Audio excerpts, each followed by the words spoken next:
हाँ, मैं ये समझा रही थी कि प्रमेय क्या है। प्रमेय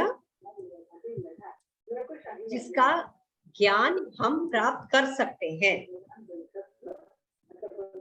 चाहे वह दृष्ट हो या अदृष्ट हो। प्लीज आप ये कीजिए, अपने आप को म्यूट कीजिए। कौन है?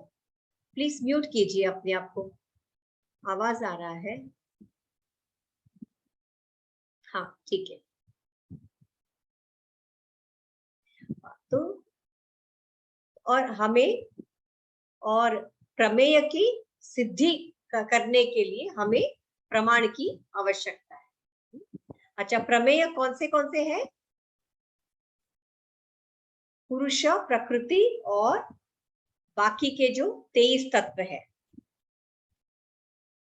ओके, आपको प्रमेय का अर्थ समझ में आ गया है ना? ओके, यह जो 25 तत्व है उसी को हम प्रमेय कहते हैं। और उन प्रमेय ज्ञान प्राप्त करने के लिए हम कैसे प्राप्त करेंगे? प्रमाण से प्राप्त करते हैं। ठीक है, तो इसीलिए ओके, तो हमने कल ये भी देखा था, प्रमीयते अनेन इति प्रमाणम। ठीक है, हमने ये कल देखा था ना, प्रमीयते अनेन इति प्रमाणम। इसका प्रमीयते का मतलब ये जो प्रम है वह प्रमा का एक कारण होता है। प्रमा का कारण ही प्रमाण है। जैसे हमने पहले देखा था प्रम और अप्रम। ठीक है, अप्रम में क्या क्या आता है? संशय, विपर्यय, विकल्प, स्मृति, ये सब अप्रम में आता है। इनसे हम ज्ञान प्राप्त नहीं कर सकते, इसीलिए क्लियरली दिया है कोई भी असाधारण कारण, भ्रम का असाधारण कारण को ही प्रमाण कहा गया है। ओके, इसका मतलब है यह ज्ञान के एक साधन है। प्रमाण क्या है? ज्ञान के एक साधन है। ओके, और प्रमाण की व्याख्या क्या है? यही है, प्रमाण की व्याख्या पहले लिखना है। प्रमीयते अनेन इति प्रमाण, फिर उसके बारे में एक्सप्लेन करना है। अच्छा, हाँ, अभी मैंने क्या कहा? प्रमेय क्या है? ये जो 25 तत्व है, पुरुष, प्रकृति और बाकी के जो 23 तत्व है, वही प्रमेय है। और वह उनको सिद्ध करना है। जैसे हम इंद्रिया है, शरीर है, उसे हम आसानी से सिद्ध कर सकते हैं। पर क्या सिद्ध करना कठिन है? जैसे प्रकृति और पुरुष, यह सब तत्व हमें दृष्ट नहीं है, आंखों से हम देख नहीं सकते। ओके, उन्हें ही हमें सिद्ध करना मुश्किल है, और उन्हें सिद्ध करना है। और फिर ये भी कहते हैं यह प्रमाण कितने होते हैं? त्रिविधम प्रमाणम इष्टम। त्रिविधम, 3 तरह के प्रमाण होते हैं। ओके, अब यह 3 तरह के प्रमाण का नाम क्या है? प्रत्यक्ष, अनुमान और आप्तवचन। उसका भी कारिका है, इसको सूत्र नहीं बोलते हैं, इसको कारिका बोलते हैं। दृष्टम, अनुमानम, आप्तवचनम च सर्व प्रमाण सिद्धत्वात्। यहाँ पे मैंने क्या कहा? दृष्ट, प्रत्यक्ष के जगह दृष्टा। दृष्टा यानी हमारी इंद्रियां वस्तु के संपर्क में, डायरेक्ट संपर्क में आ जाता है, फिर हमें ज्ञान मिलता है। ठीक है, उसे हम कहते हैं दृष्टम। यानी प्रत्यक्ष। अनुमान, जब हम अनुमान पहले से ही हमें प्रत्यक्ष, हमें ज्ञान है, एक वस्तु का ज्ञान है, और जब वही वस्तु हमें दिखाई नहीं देते हैं पर उसका कारण हमें दिखाई देता है।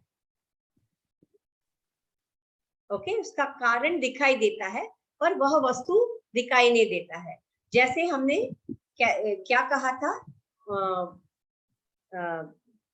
वही अग्नि और धुआं, सेम वही उदाहरण आपको हर एक दर्शन में आएगा, इसीलिए हमारा फास्ट हो जाए। अच्छा, आगे क्या बताया है, प्रति विषयाध्यवसायो दृष्टम त्रिविधम अनुमानम आख्यम। त्रिविधम अनुमानम, यह जो अनुमान है वो 3 तरह के होते हैं। अच्छा, उससे पहले क्या बताया है, प्रति विषय अध्यवसायो। प्रति विषय,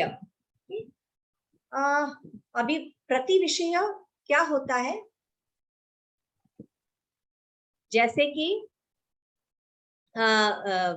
हमारी ये जो पंच ज्ञानेन्द्रिया है ना, पंच ज्ञानेन्द्रिया है, नेत्र, वाक, नाक, ये सब ज्ञानेन्द्रिया है।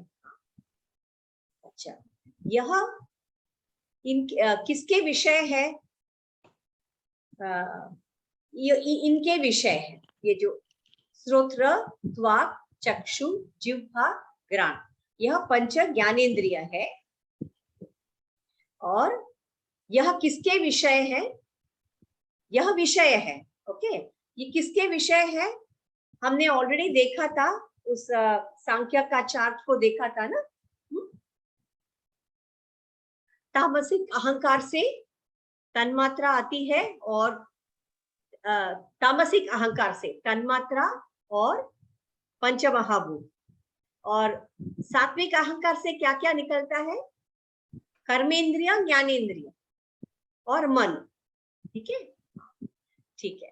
अब मैं क्या कह रही हूं, ये जो ज्ञानेन्द्रिय है वह सात्विक अहंकार से निकला हुआ है, वही विषय है। किसके विषय है, किसके विषय है, शब्द, ये जो तन्मात्राएं है ना, 5 तन्मात्राएं हैं, शब्द, स्पर्श, रूप, रस, गंध। ओके, यह विषय है। अभी प्रति विषय क्या है, अभी इनके प्रति विषय यही है, जो शब्द, स्पर्श, रूप, रस, गंध, यह प्रति विषय है। अच्छा, अभी अध्यवसायो, उसका मतलब क्या है, अध्यवसायो का मतलब है जब हम कोई वस्तु आंखों के सामने है, हम उसका ज्ञान ग्रहण करते हैं, नेत्रों द्वारा उसका ज्ञान ग्रहण करते हैं। ओके, डायरेक्टली, उसे हम अध्यवसाय कहते हैं। मान लीजिए एक वस्तु,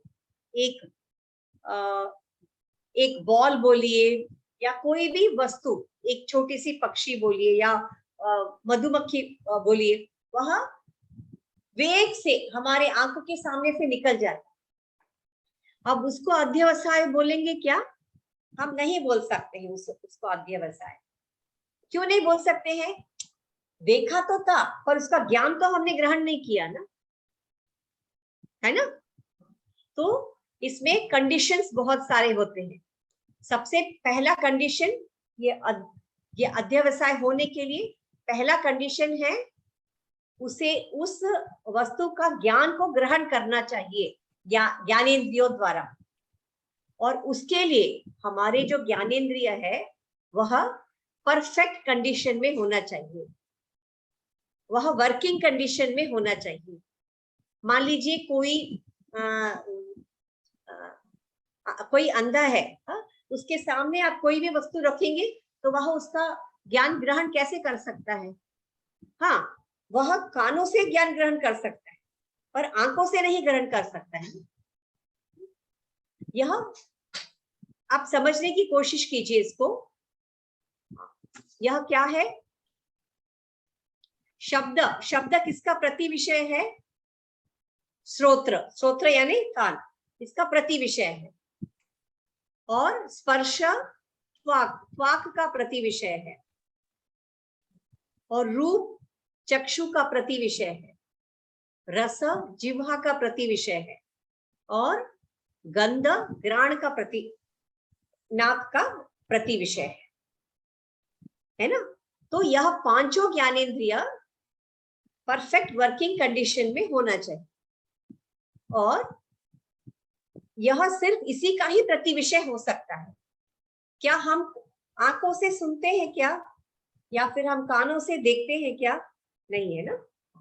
तो हर एक विषय का एक प्रति विषय होना चाहिए, और उस प्रति विषय के द्वारा उसके ज्ञान को हमें ग्रहण करनी चाहिए। ओके, ग्रहण करना है उसके ज्ञान को।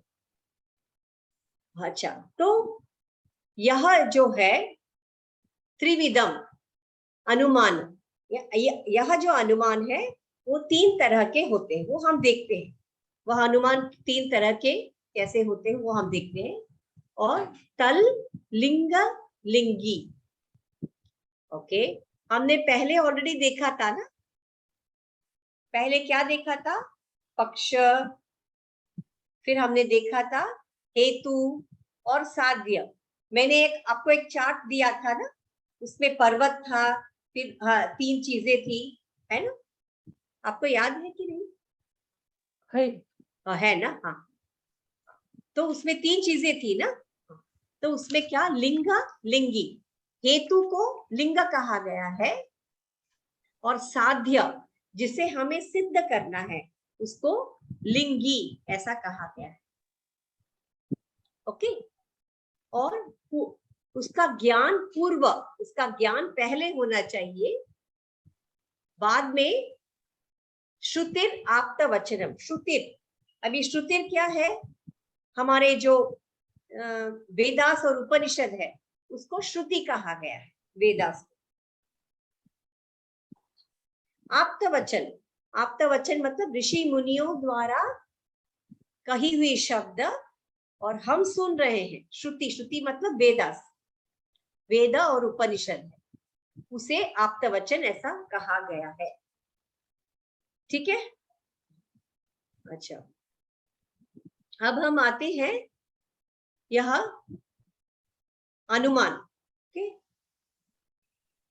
यह अनुमान जैसे मैंने कहा था।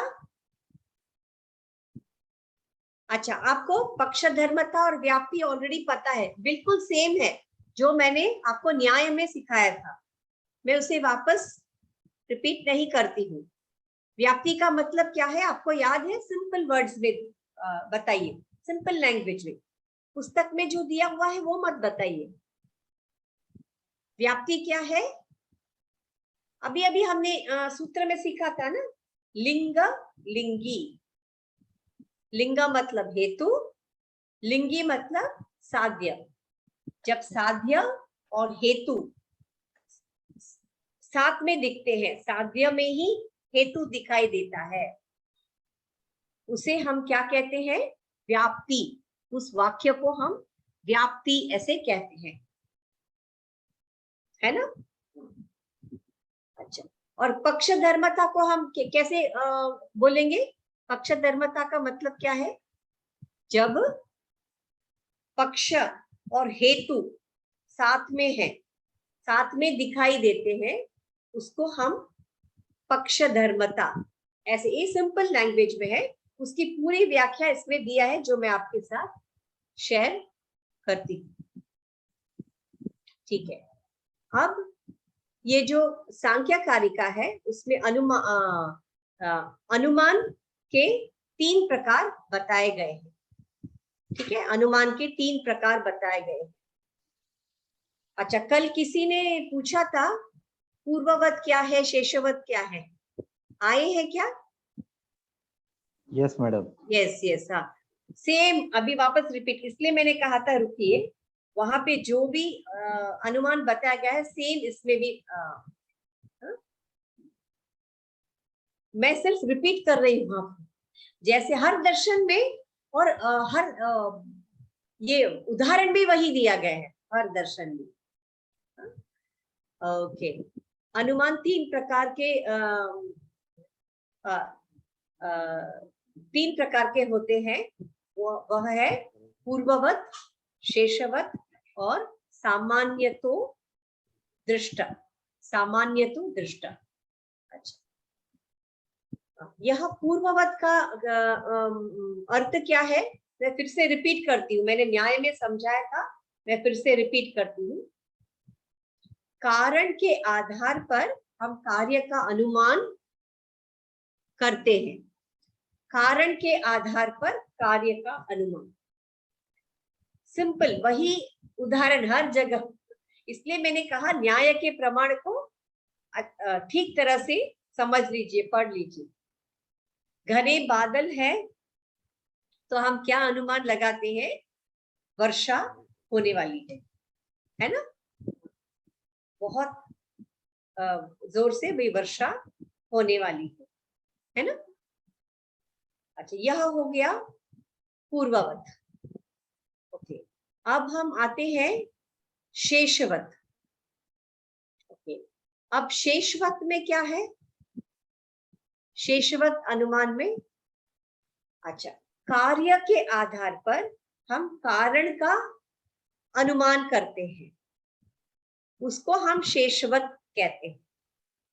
अच्छा, उसका ठीक उल्टा उदाहरण मैंने दिया था।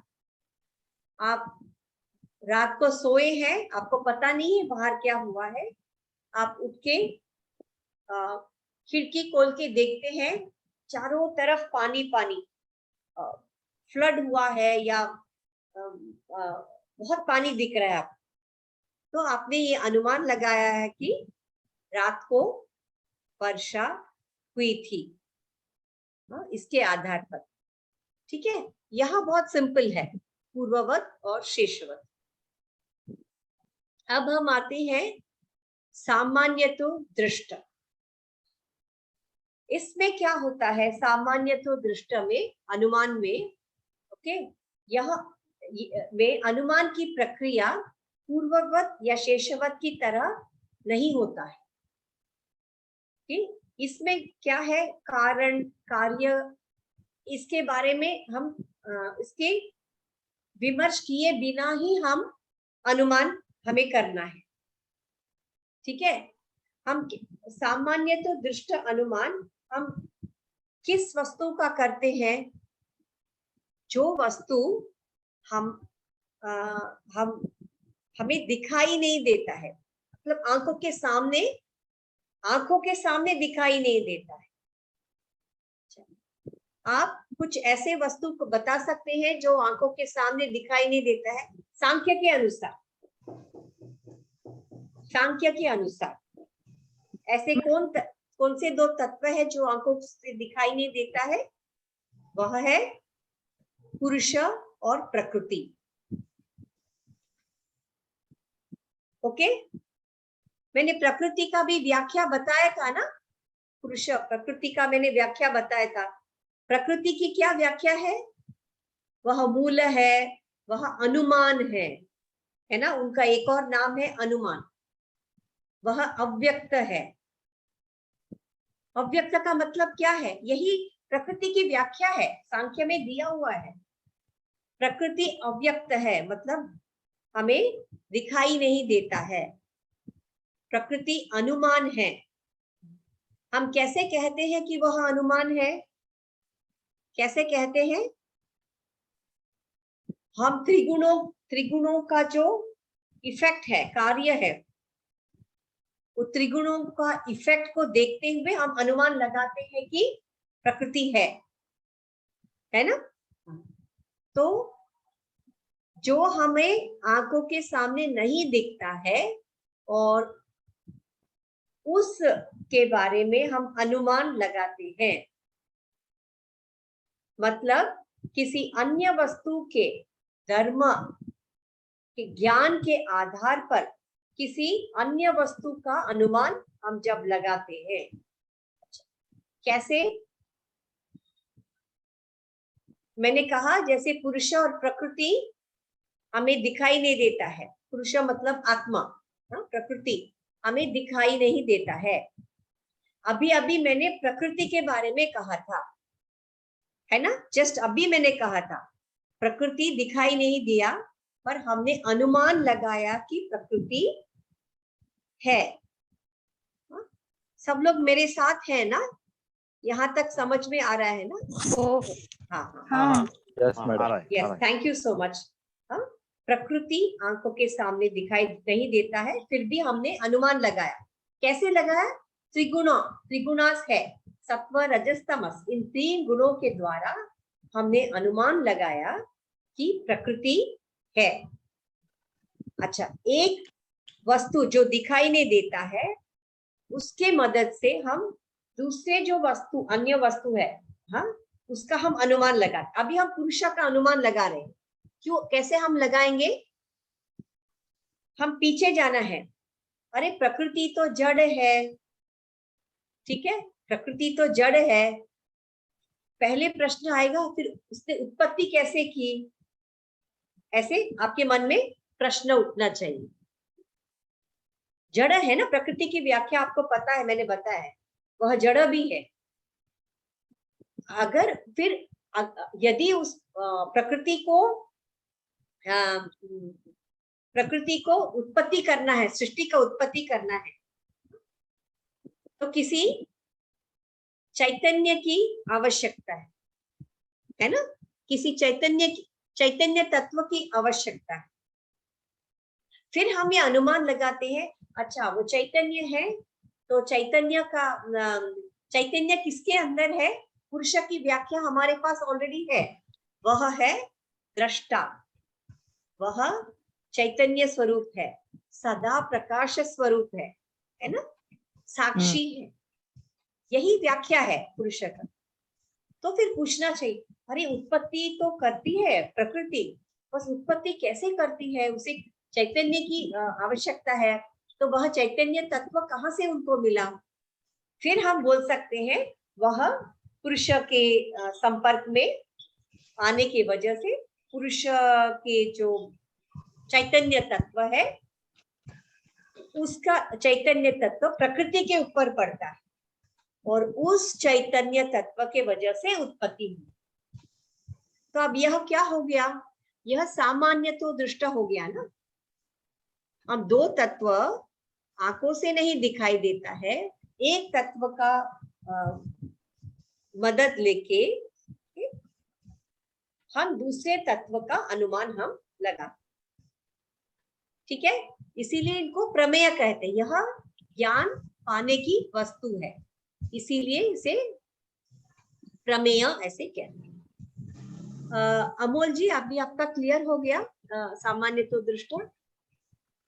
मैडम सामान्य तो दृष्टा क्लियर हो गया। हाँ, लेकिन इससे वो सिद्ध कैसे होता है वो समझ में नहीं आया। मुझे तो लगता है कि ये आपता प्रमाण से सिद्ध हुआ कि सांख्य ने बताया कि प्रकृति नाम की चीज है और पुरुष नाम की चीज है। हाँ। तो आपता प्रमाण से हमें पता है उसके बारे में। नहीं, यह 2 तत्व है ऐसा कपिल मुनि ने बताया है। हाँ हाँ, कपिल ने सर। हाँ, कपिल मुनि ने बताया है, और हमें अनुमान से उसको सिद्ध करना है कि वह अस्तित्व में है, इन दोनों का अस्तित्व में है। प्रकृति का एक दूसरा नाम ही अनुमान है। वो उसका अनुमान कैसे लगाना है मैंने आपको ऑलरेडी बताया। कैसे हमने अनुमान लगाया, अब बताइए। प्रकृति त्रिगुणा से बनी हुई है ना? हाँ, तो फिर अपने नजरों के सामने नहीं हुई, इसलिए वो यस, नजरों के सामने नहीं है, इसीलिए हम उसका अनुमान लगाते हैं। ओके। त्रिगुणास भी आपको दिखाई देता है क्या? त्रिगुणास का जो इफेक्ट है, इफेक्ट मतलब कोई एकदम सात्विक जो योगीज है, वह सात्विक स्वभाव के रहते हैं, तो हम बोलेंगे अरे इनके अंदर सत्व गुण ज्यादा है। और कोई एक ही जगह में पड़ा रहता है, सोया रहता है, कोई काम नहीं करता है, तो हम बोलते हैं इसमें तामसिक गुण भरा हुआ है, ऐसे हम बोलते हैं ना। हाँ। वो इफेक्ट के वजह से हमें पता चला कि त्रिगुणा है। और वो त्रिगुणा से हमें पता चला कि नहीं प्रकृति भी है। अभी हमें सिद्ध हो गया कि प्रकृति है, प्रकृति का अनुमान हमने लगा लिया त्रिगुणास के वजह से, हमने प्रकृति का अनुमान लगा दिया। अभी हमें पुरुष का भी अनुमान लगाना है ना।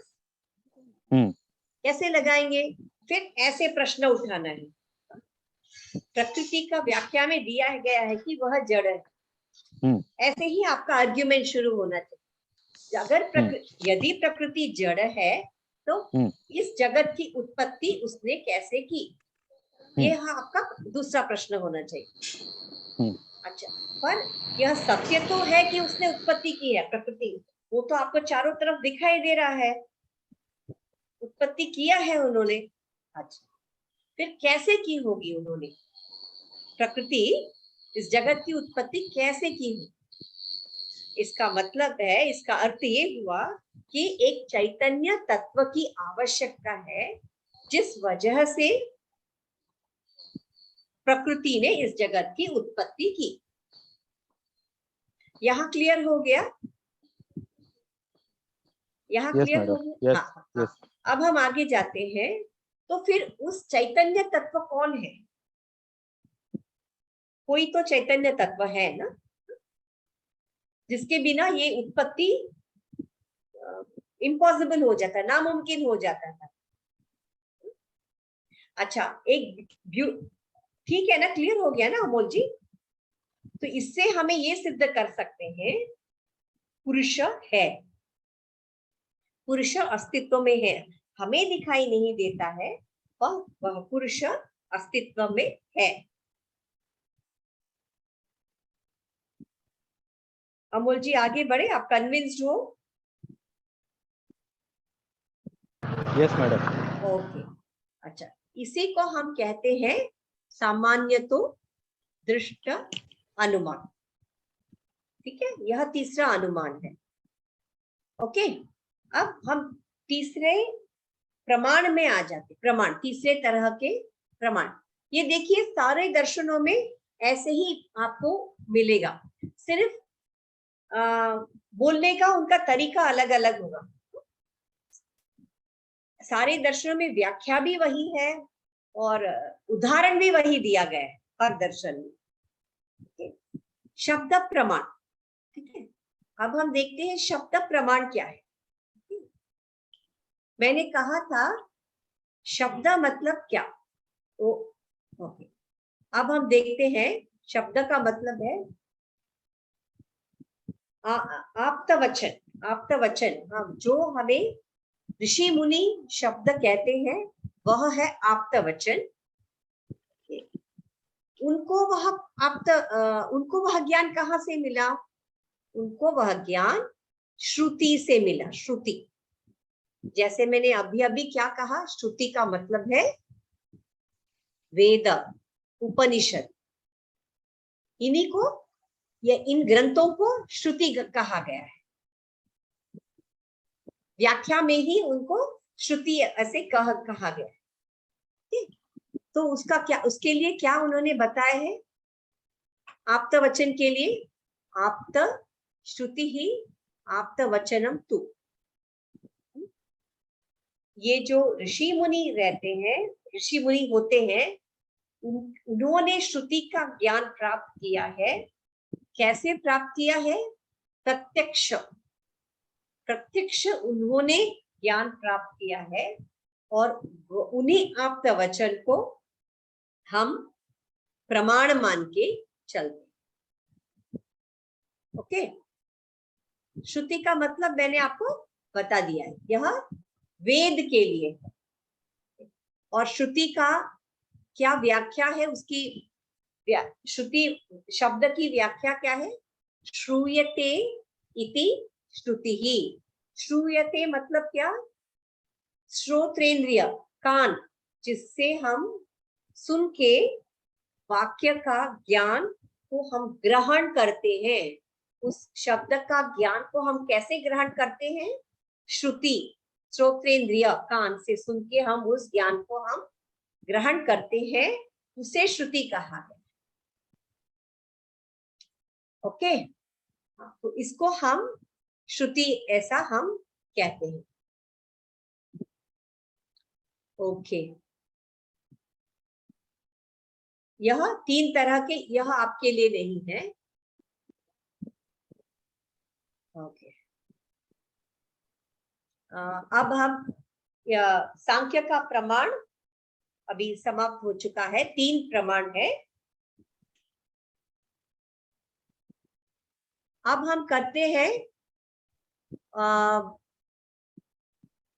ये जो मीमांसा है, मीमांसा, पूर्व मीमांसा, उसके प्रमाण को हम देखते हैं।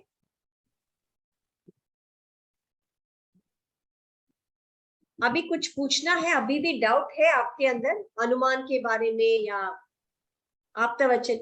न्याय में हमने जो जो सीखा था ठीक वही प्रमाण इसमें दिखाई दिया है।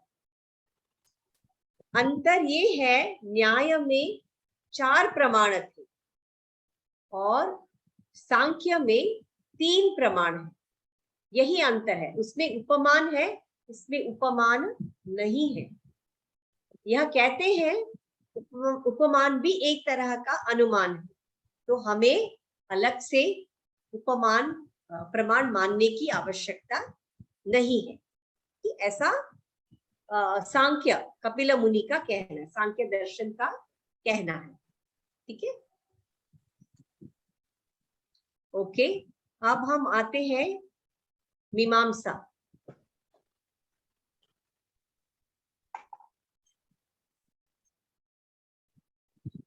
ओके, अब हम आते हैं मीमांसा के ऊपर। ओके,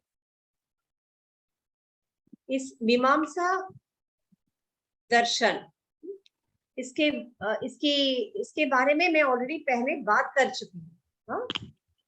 वह एक आस्तिक दर्शन है और वह वेद को ही मानता है, वेद के शब्द को ही मानता है।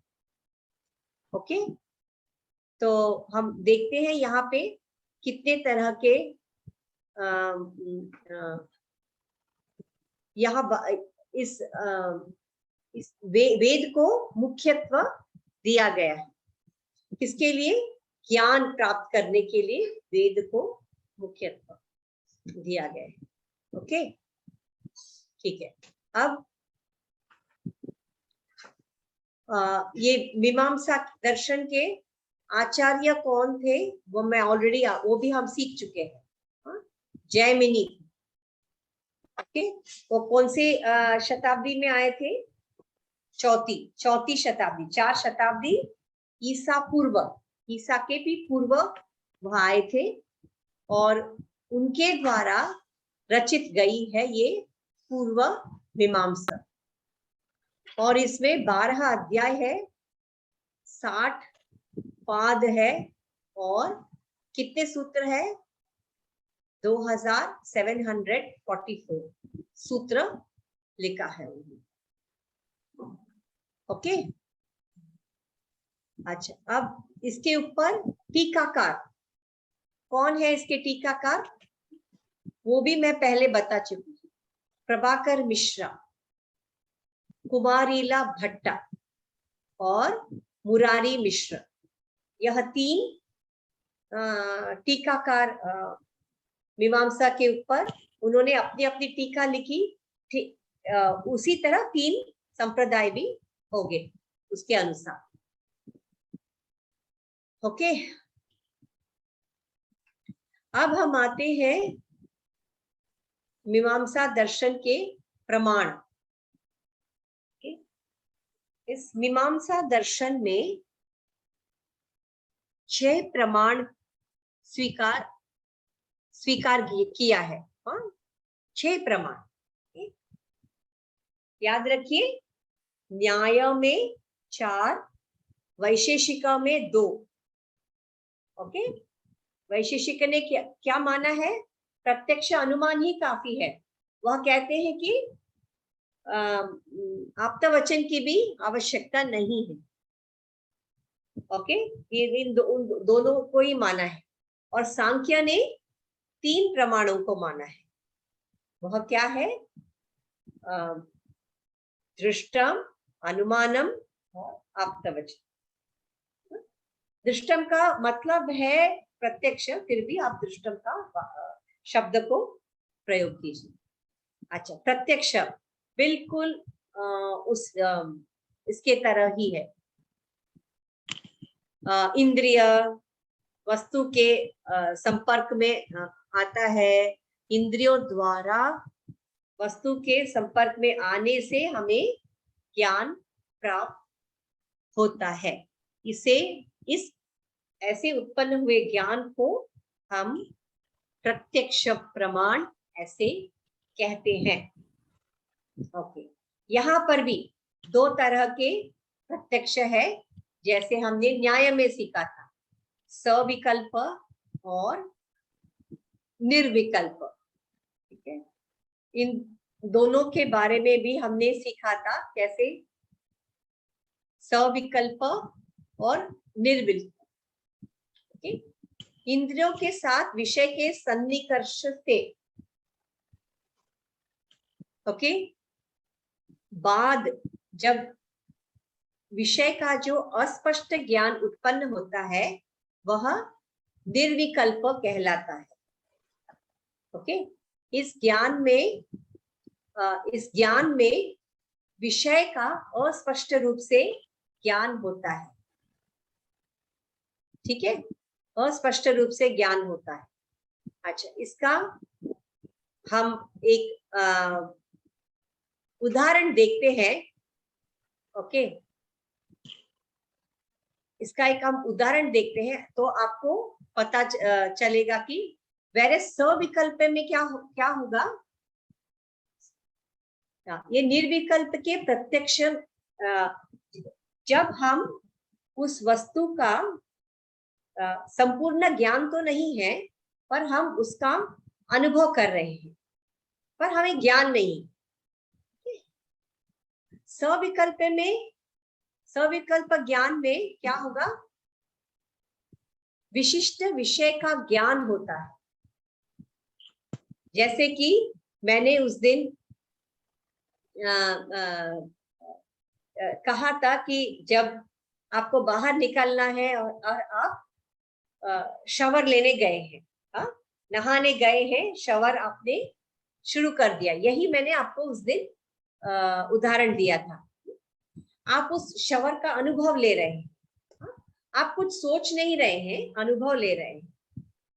अच्छा, उसके साथ साथ, वो अनुभव के साथ साथ जब आप उसकी एनालिसिस करते हैं,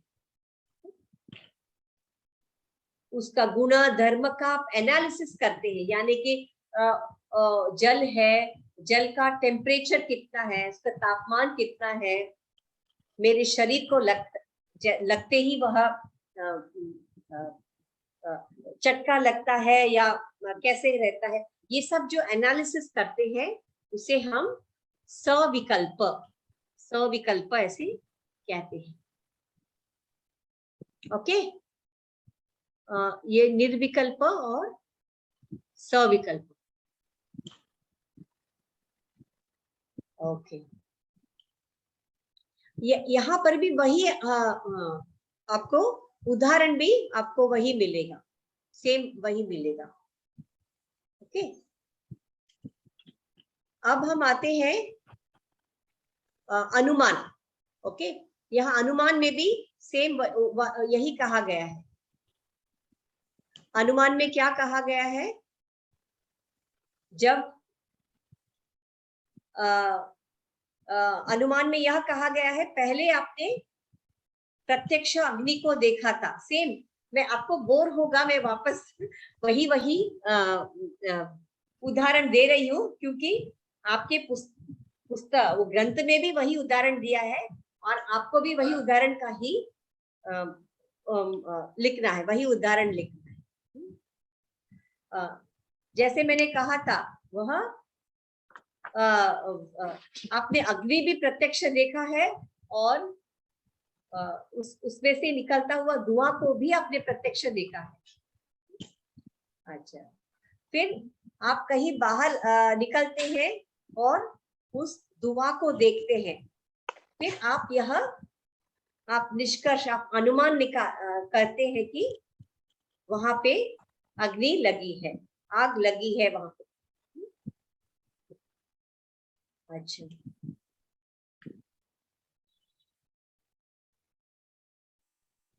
ओके। अब हमें शब्द प्रमाण में भी यही दिया गया है, शब्द प्रमाण।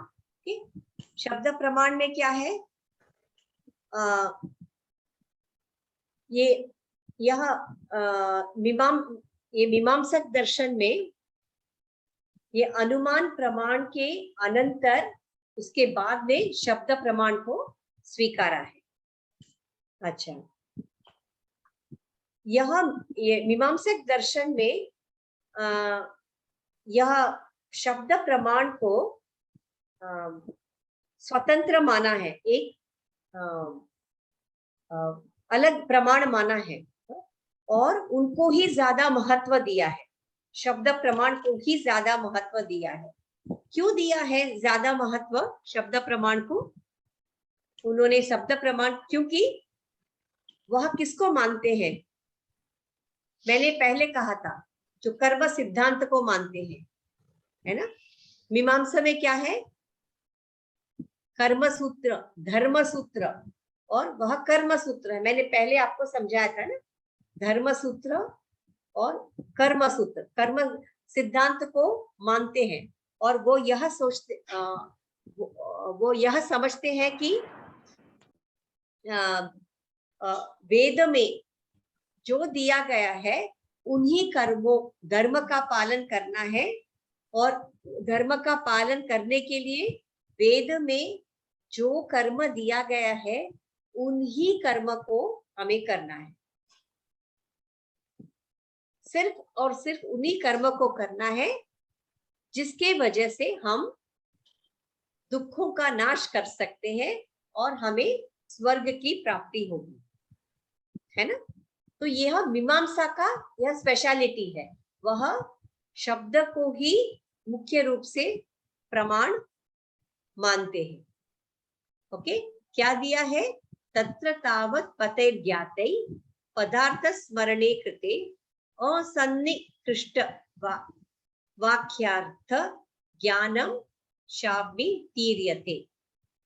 इसका मतलब है शब्द ज्ञान में पदार्थ ही कारण है।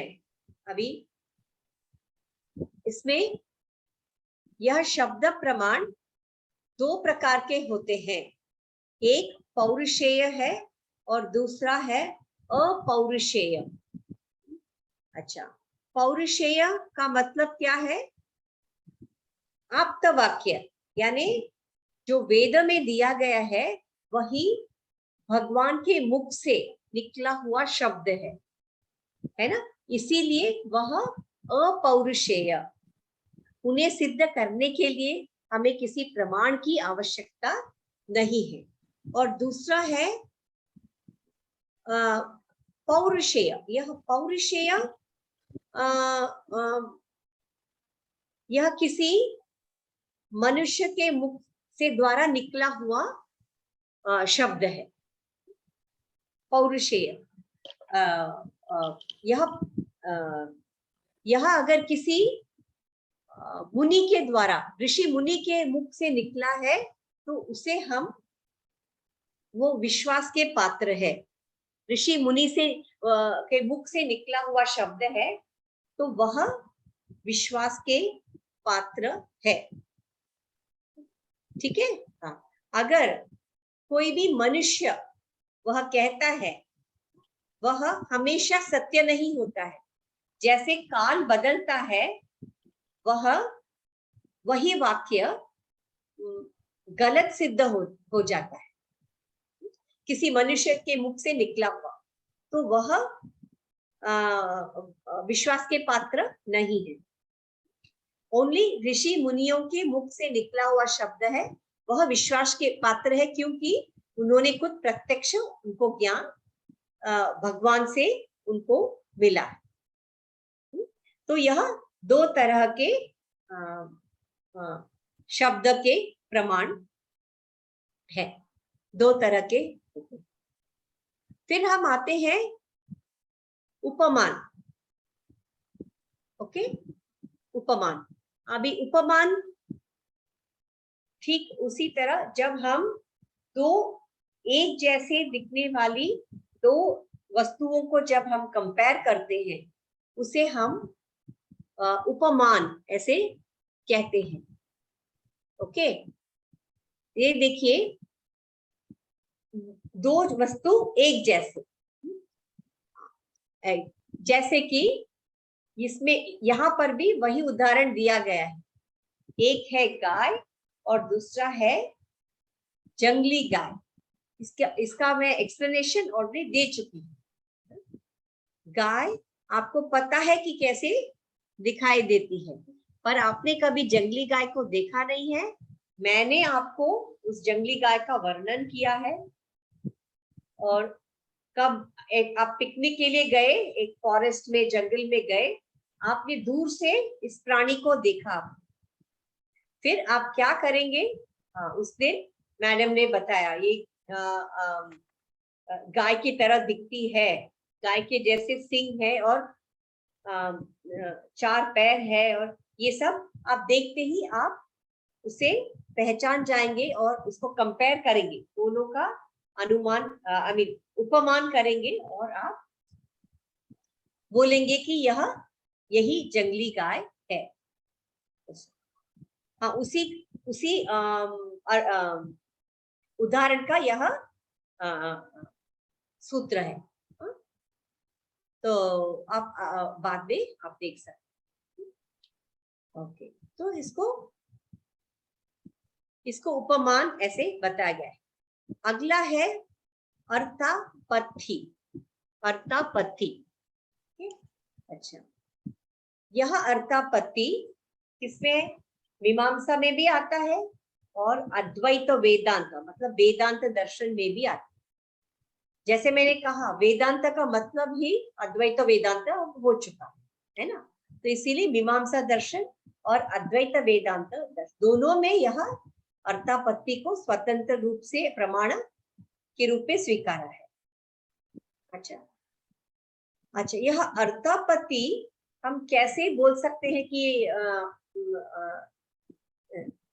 यह अर्थापत्ति, इसमें क्या होता है? शब्द से अर्थापत्ति प्रमा और अर्थापत्ति प्रमाण जाने जाते हैं। अच्छा, इस अर्थापत्ति की व्याख्या क्या है? अर्थस्य आपत्ति ही, इसको अर्थापत्ति ऐसे कहा गया है। इसका मतलब है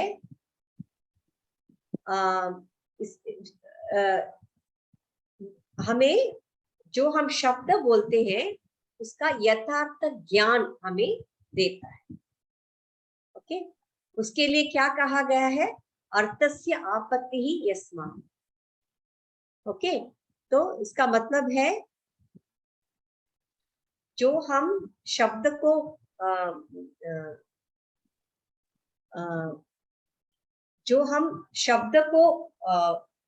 बोल रहे हैं, वह शब्द सामने तो नहीं है, पर हम उसके बारे में बात कर रहे हैं। ठीक है, अब हम इसका एक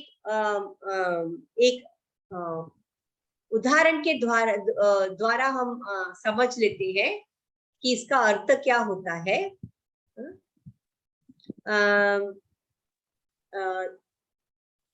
देखिए, देवदत्त है, ठीक है। हाँ, देवदत्त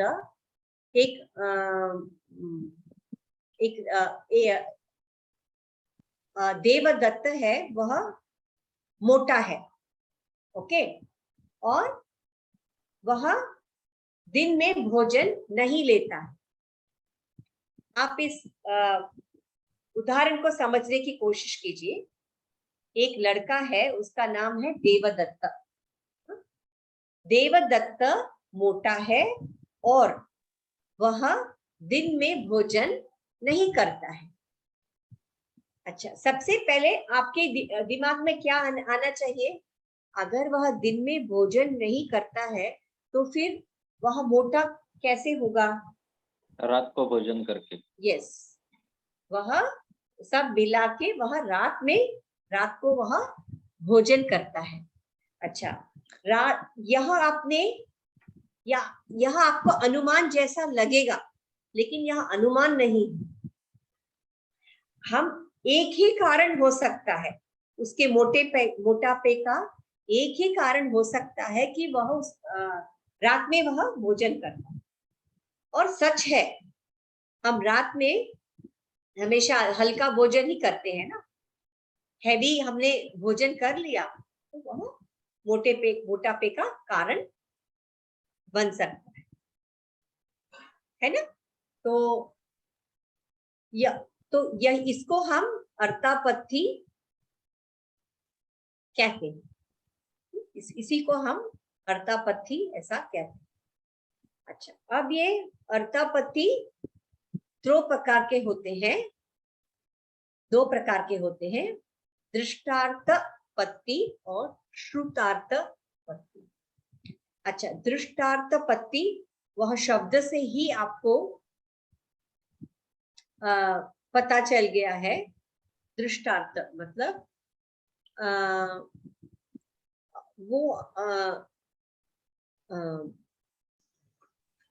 वो हमें दिखाई देता है। श्रुतार्थ मतलब वह दिखाई नहीं देता है पर हम उसका अनुमान लगा सकते हैं।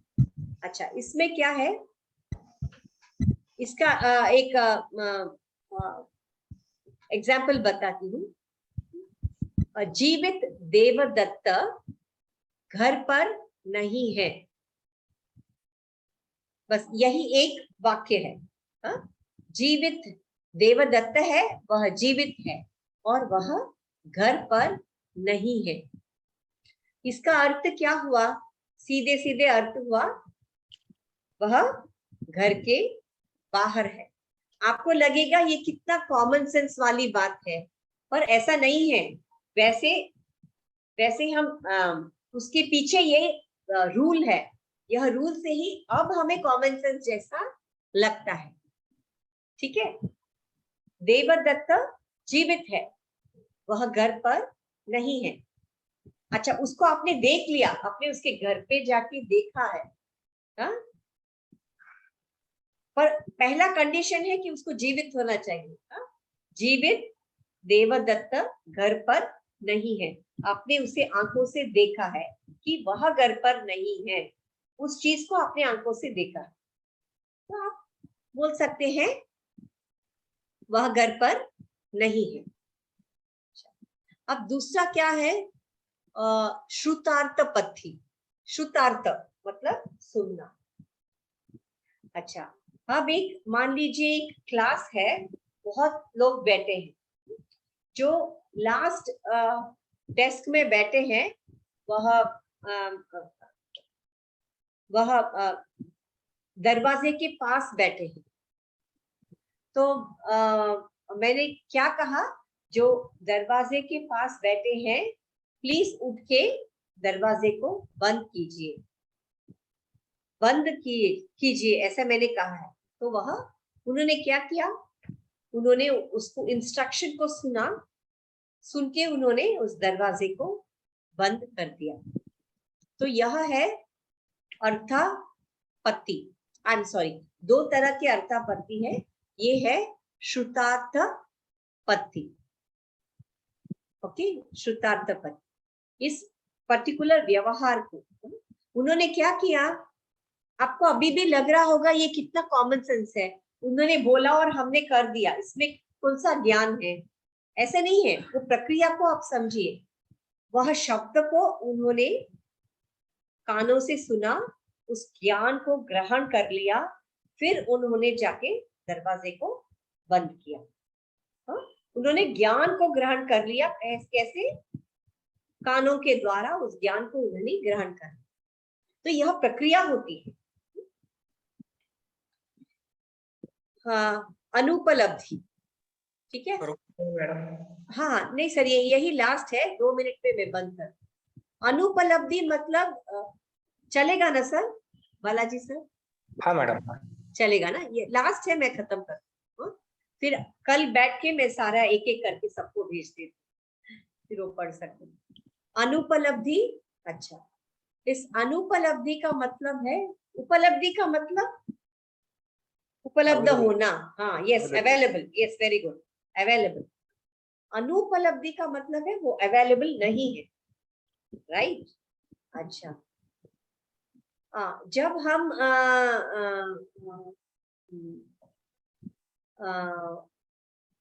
कोई इसके लिए मैं ऐसा एग्जांपल दूंगी कि पहले भी शायद दे चुकी हूँ अनुपलब्धि का, क्योंकि ये न्याय में ये आ चुका है।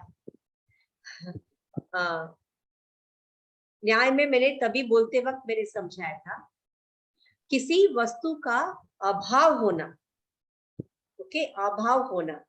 अच्छा, आप हमेशा, जैसे मैंने कहा, आप हमारे घर आते हैं, रेगुलरली आते हैं, और मैंने एक गणेश जी की मूर्ति, अंदर आते ही आपको सामने एक गणेश जी की मूर्ति आपको दिखती है,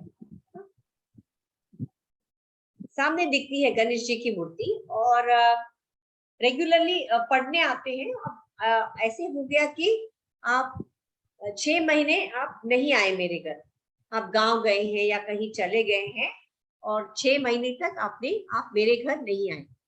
अच्छा, 6 महीने के बाद जब आप लौटे, बंबई लौटे, तो आप क्या करते हैं?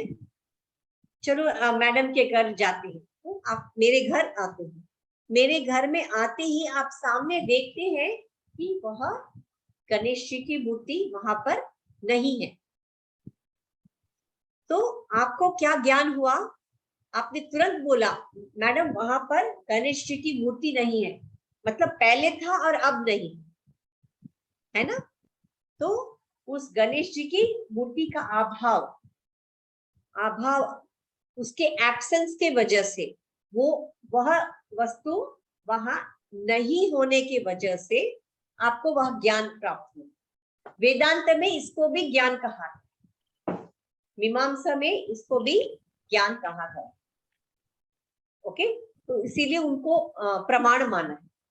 वो नहीं होने का हमें जो ज्ञान मिलता है, वह वस्तु उस जगह में नहीं होने का जो हमें ज्ञान मिलता है, उसे हम कहते हैं अनुपलब्धि। ठीक है, ये हो गया प्रमाण। हाँ, या मीमांसा का भी प्रमाण समाप्त हो चुका है। प्रत्यक्ष 2 प्रकार के हैं, सविकल्प, निर्विकल्प। अनुमान शब्द 2 प्रकार के हैं, उपमान और अर्थापत्ति भी 2 प्रकार के। ठीक है, अनुमान 3 प्रकार के हैं, हमने देखा था ना, शेषवत, पूर्ववत, शेषवत और दृष्टांत। ओके, अब हम, यह समाप्त हो चुका है आपका